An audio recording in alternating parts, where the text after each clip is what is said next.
It's the 1970s, you're sitting in front of your TV watching your favorite show, and a commercial comes on. What do?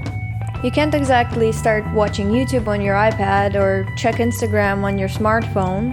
You're not going to fast forward through the commercials, and you don't even have the option of changing the channel without getting up off your ass and going to the TV and pressing a button.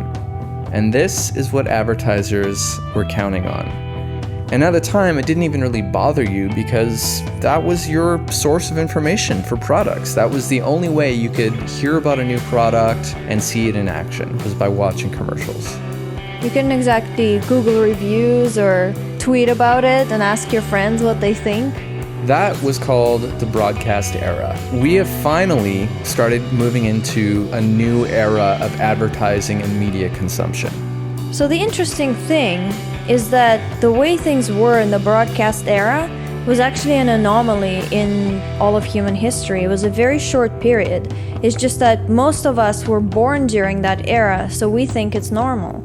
But if we look at human history, the oral tradition dominated for thousands and thousands of years. During this time, everybody owned ideas. Messages moved through social networks. The broadcast era, which is only the past 100 years or so, ideas were exclusive property of their creators, the advertisers, the companies. Messages were broadcast from one person to many. Ideas submitted to survival of the richest, so whoever had the most money could have their idea heard by the most people. And there were many ways to speak to a captive audience. So now, and this is where it gets interesting, we are moving out of that broadcast era into the digital era.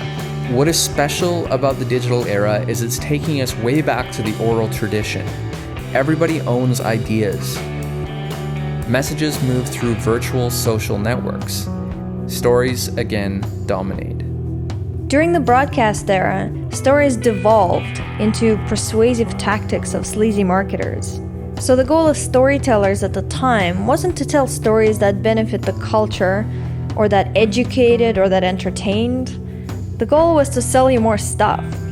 And for that reason, most marketers focused on the messages that induced the most fear.